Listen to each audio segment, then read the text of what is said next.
شان رمضان ہے سارے مہینوں سے، ہے سارے مہینوں سے نرالا شان رمضان، ہے مومنوں کے دل کا اجالا شان رمضان، شان رمضان۔ جی ویلکم بیک ناظرین، خیر مقدم ہے آپ کا۔ عظمت قرآن آج ہمارا موضوع ہے، اور قرآن مجید فرقان حمید اللہ کا کلام ہے۔ حضرت علی فرماتے ہیں میں جب چاہتا ہوں میں اپنے رب سے بات کروں تو میں نماز پڑھتا ہوں، محسوس کرتا ہوں میں اپنے رب سے بات کر رہا ہوں، یعنی میں اپنے رب سے مخاطب ہو رہا ہوں، اسی جستجو میں نماز ہے۔ اور جب میں چاہتا ہوں کہ میرا رب مجھ سے تخاطب فرمائے، مجھ سے مخاطب ہو جائے، مجھ سے بات کرے، تو میں قرآن پڑھتا ہوں، کیونکہ رب کا کلام ہے۔ میں پڑھتا جاتا ہوں، لگتا ہے رب مجھ سے مخاطب ہے، مجھ سے کلام کر رہا ہے۔ یہ کلام آپ سے کلام کر رہا ہے، اس میں کئی سوال میرے آپ کے لیے ہیں، اس میں کئی جواب میرے آپ کے لیے ہیں، اس میں کئی نصیحتیں میرے آپ کے لیے ہیں، اس میں کئی نویدیں میرے آپ کے لیے ہیں، اس میں کئی وعیدیں میرے آپ کے لیے ہیں۔ ضرورت اس امر کی ہے اسے پڑھا جائے، اس پہ غور کیا جائے، اس پر عمل پیرا ہو کر اپنی دنیا و آخرت کو سنوار لیا جائے۔ ملک پاکستان کے اکابر مستند اور جید علماء کرام مفتی محمد سہیل رضا امجدی صاحب اور پروفیسر ڈاکٹر عاطف اسلم راؤ صاحب ہمارے ساتھ تشریف فرما ہے۔ آغاز کرتا ہوں مصعب حسب روایت آپ سے، بتائیے گا قرآن مجید فرقان حمید الہامی کتاب ہے، کیا یہ بات عقلاً بھی ثابت ہو سکتی ہے؟ بسم اللہ الرحمن الرحیم، اللہم صلی علی سیدنا و مولانا محمد وعلی آلہ و اصحابہ وبارک وسلم۔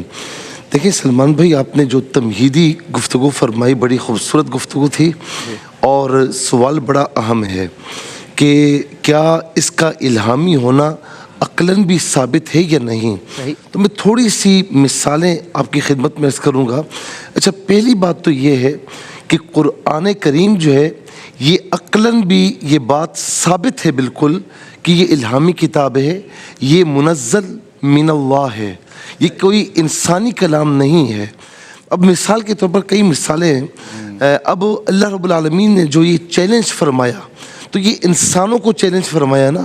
سورہ اسراء کی آیت نمبر 88 میں ہے کہ کل ان اجتمعت الانس والجن علی ان یأتوا بمثل هذا القرآن لا یأتون بمثلہ۔ تم کہتے ہو نا یہ انسانوں کا کلام ہے، تو مجھے فرمایا کہ تم انسان اور سارے جنات ایک جگہ جمع ہو جاؤ، ایک دوسرے کا ساتھ بھی دو، ایک دوسرے کا ساتھ دو، اس قرآن کی مثل لے کر آ جاؤ۔ اچھا، پھر اس کو چیلنج کو ہلکا فرمایا۔ سورہ ہود کی آیت نمبر 13 میں فرمایا کہ فَلْيَأْتُوا بِعَشْرِ سُوَرٍ مِثْلِهِ۔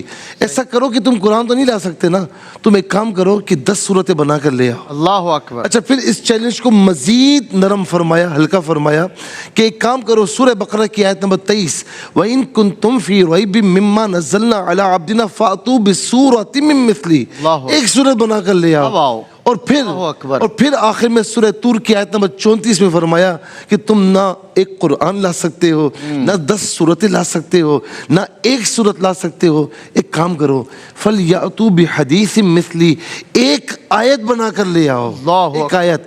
آج کم و بیش 1450 برس گزر چکے ہیں، لیکن کوئی ایک آیت تو کیا، ایک آیت کا جز بھی بنا کر نہیں لا سکا۔ یہ اس بات کی لوجیکل بھی دلیل ہے کہ قرآن جو ہے، قرآن اس کا چیلنج کسی نے قبول نہیں کیا، اس کا مماثل، اس کی نظیر کوئی بطور ایک آیت بھی نہیں لا سکا، تو اس کا مطلب ہے کہ یہ بات عقلاً ثابت ہے کہ یہ الہامی کتاب ہے۔ دوسرا، افلا یتدبرون القرآن، کہ وہ قرآن میں غور کیوں نہیں کرتے؟ ولو کان من عند غیر اللہ لوجدوا فیہ اختلافا کثیرا، اگر یہ کسی اور کی طرف سے ہوتا نا، انسان کی طرف سے ہوتا، تو آپس میں معارض ہوتا، آیتیں آپس میں مختلف ہوتی، لیکن یہ ایک اللہ کی طرف سے ہے، اسی لیے کوئی تضاد نہیں ہے۔ اور پھر میں یہاں پر یہ کہوں کہ کئی لوگوں نے کوشش کی ہے کہ اس کا مماثل لے آئیں، جیسے ابن مقنع جو ہے۔ اب یہ قرآن اگر فصاحت و بلاغت کے اعتبار سے دیکھا جائے تو اس دور میں افصح الفصحاء تھے، ابلغ البلاغاء تھے، بڑے بڑے تھے، لیکن سارے حیران ہو گئے، سارے پریشان ہو گئے کہ اس کا مقابل نہیں آ سکتا۔ ولید بن مغیرہ نے حضور نبی کریم علیہ السلام کے پاس آیا تھا نا، تو جا کر کہا کہ بھائی ان سے لڑائی مت لو، یہ جو کلام یہ سنا رہا ہے نا، یہ کلام میں نے کہیں نہیں سنا ہے. ارے یہ تو اس کی مٹھاس شہد سے زیادہ ہے، اس کی روانی سمندروں سے زیادہ ہے. تو اس لیے اس سے لڑائی نہ لو. یہ وہ کلام ہے جو کلام میں نے کہیں نہیں سنا. یہ جادو بھی نہیں ہے، یہ کہانت بھی نہیں ہے، یہ سحر بھی نہیں ہے، یہ انسانوں سے ماورا کلام ہے. ابن مکنہ یہ بہت بڑا فصیح و بلیغ تھا، تو اس نے قرآن کا معارض لانے کی کوشش کی. یہ آیت سنی، صرف ایک آیت، وَقِيلَ يَا أَرْضُ ابْلَعِي مَاءَكِ وَيَا سَمَاءُ أَقْلِعِي وَغِيضَ الْمَاءُ وَقُضِيَ الْأَمْرُ وَاسْتَوَتْ عَلَى الْجُودِيِّ وَقِيلَ بُعْدًا لِلْقَوْمِ الظَّالِمِينَ. جب یہ سنی نا، ایک لڑکے کی زبان سے سنی، قلم اس نے پھینکا بلکہ توڑ دیا. اس نے کہا کہ یہ کلام انسان کا نہیں ہے، انسان سے ماورا کا ہے، میں اس کا مقابل نہیں رہ سکتا. میرا کام نہیں ہے، بندے کا کام. آگے یوں ہے دبے لچے فصحا عرب کے بڑے بڑے، کوئی جان منہ میں زبان ہی نہیں بلکہ جسم میں جان نہیں. کیا بات نہیں ہے، اور کیا بات ہے. اس کی وجہ یہ ہے کہ وما ينطق عن الهوى ان هو الا وحی یوحى. تیرے آگے یوں ہے دبے لچے. ماشاءاللہ میں دوران گفتگو جوائن کر لیا ہے جناب مفتی حسن نوید نیازی صاحب نے. خیر مقدم ہے آپ کا. آپ بر وقت تشریف لے آئے کہ آپ کے سوال کی باری تھی، اور کہ میں یہی سوچ رہا تھا کہ آپ کا سوال مجھے ایک ذہن میں تھا کہ یہ جو قرآن مجید فرقان حمید کی کچھ آیات جو ہے اگر سائنسی طور پہ یا بظاہر عقل کے یا سائنس کے سائنٹیفک پوائنٹ آف ویو سے دیکھیں اس کے خلاف نظر آئیں، تو اس کی اس صورت میں کیا تطبیق اور توجیہ ہو سکتی ہے، کیا توجیہ ہوگی؟ بسم اللہ الرحمن الرحیم، صلی اللہ علیہ حبیبی محمد وعلی آلہ وصحبہ وبارک وسلم. پہلے تو ایک بات میں کیٹیگوریکلی کلیئر کر دوں کہ قرآن مجید فرقان حمید کی کوئی بات عقل کے خلاف نہیں ہو سکتی، عقل کے منافی نہیں ہو سکتی. یہ طے شدہ بات ہے، اور ہمارے ائمہ اسلام نے یہ طے کر رکھا ہے کہ عقل اور نقل کے مابین مطابقت ہی ہوتی ہے. نقل معنی نقلی دلیل کو کہتے ہیں. قرآن کی آیت ہے یا احادیث طیبہ ہیں، چونکہ یہ ہم تک نقل ہو کر پہنچتی ہیں، ٹریول ہو کر پہنچی، تو اس لیے ان کو دلیل نقلی کہا جاتا ہے. تو کہتے ہیں دلیل نقلی اور دلیل عقلی میں، عقل اور نقل میں کے مابین کوئی تعارض نہیں ہو سکتا، تعارض نہیں ہے. تو قرآن مجید وحی الہی ہے، اور وحی الہی جو ہے وہ عقل کے منافی ہو ہی نہیں سکتی. عقل بھی اللہ ہی کی تخلیق ہے، تو عقل کے منافی تو قرآن کی کوئی آیت کوئی بات نہ ہے، نہ ہوگی، نہ ہو سکتی ہے. بالکل ٹھیک. یہ ہے طے شدہ بات، یعنی خلاف عقل نہیں ہو سکتی. ہاں اب ایک اگلا پہلو ہے، اگلا پہلو یہ ہے کہ ایک ہوتا ہے عقل کے خلاف ہونا، اور ایک ہوتا ہے ماورائے عقل ہونا، محیر العقل ہونا. اسے ہم کہتے ہیں سٹننگ، مائنڈ بلوئنگ. تو قرآن کی جو آیات ہیں یا قرآن کی باتیں ہیں، قرآن کی بہت سی باتیں ماورائے عقل یا محیر العقل تو ہو سکتی ہیں، سٹننگ ہیں، مائنڈ بلوئنگ ہیں، لیکن بہت سی باتیں ہیں، لیکن خلاف عقل کوئی بات نہیں ہے. اور پھر جو ہے وہ انسان، اور اگر کہیں ایسا محسوس ہو رہا ہو کہ یہ آیت جو ہے وہ عقل کے منافی نظر آ رہی ہے، تو وہ جو سوچنے والا ہے دیکھا جائے گا کہ جو یہ سوچ رہا ہے سمجھ رہا ہے وہ کون ہے، اور اس کی عقل کا حدود اربع کیا ہے. کہ وہ عقل بھی بہرحال انسانی عقل ہے، اور انسانی عقل محدود ہے، اور انسانی عقل بھی ترقی کے مراحل طے کرتی رہتی ہے. آج جو بات اسے عقل کے منافی نظر آ رہی ہو، آئندہ چند سالوں بعد اگلی، پہلے تو ہم صدی کہا کرتے تھے، اب صدی کے اب تو چند سالوں کے اندر اندر اتنی زیادہ ترقی ہوتی ہے اور اتنی زیادہ تبدیلیاں آتی ہیں اور اتنی تیزی سے نظریات اور دور سے گزر رہے تبدیل ہوتے ہیں کہ چند سالوں بعد ہی، چند سالوں کے اندر اندر، بلکہ بعض اوقات تو چند مہینوں کے اندر اندر وہ بات جو ہے، وہ جو بات پہلے عقلاً بعید لگ رہی ہوتی ہے وہ سامنے آ جاتی ہے، بالکل نیا نظریہ عرض وجود میں آ جاتی ہے. تو لہذا عقل کا حدود اربع تو ویسے ہی محدود ہے. اسی لیے اقبال نے کہا تھا نا، گزر جا عقل سے آگے کہ یہ نور چراغ راہ ہے، منزل نہیں ہے، منزل نہیں ہے. ایک بات. دوسری بات، لیکن قرآن عقل استعمال کرنے کی دعوت بھی دیتا ہے. اگر عقل کے منافی باتیں ہوتی تو قرآن خود یہ دعوت کیوں دیتا؟ قرآن مجید فرقان حمید آپ اٹھائیے، کہیں فرمایا جاتا ہے افلا یعقلون، کیا یہ عقل استعمال نہیں کرتے؟ کہیں فرمایا جاتا ہے افلا تعقلون، کیا تم عقل استعمال نہیں کرتے؟ کیوں نہیں عقل استعمال کرتے؟ تو عقل استعمال کرنے پہ قرآن مجید فرقان حمید تو خود ابھار رہا ہے. تو وہ قرآن جو عقل استعمال کرنے پہ ابھار رہا ہو تو اس کی کوئی بات عقل کے منافی کیسے ہو سکتی ہے؟ اور وہ عقل پہ کوئی، عقل استعمال کرنے پہ کوئی قدغن کیوں لگائے گا؟ تو قرآن نہ تو عقل استعمال کرنے پہ قدغن لگاتا ہے، نہ عقل کے منافی کوئی بات کہتا ہے. ہاں انسان کی عقل کا دائرہ بہرحال انسان ہے اور مخلوق ہے، محدود ہے. اب آ جائیے سائنس کی بات کی طرف. تو جہاں تک سائنس کی بات ہے تو دیکھیں، سائنس کے اندر ایک ہوتا ہے پروون فیکٹ اور ایک ہوتی ہے تھیوریز.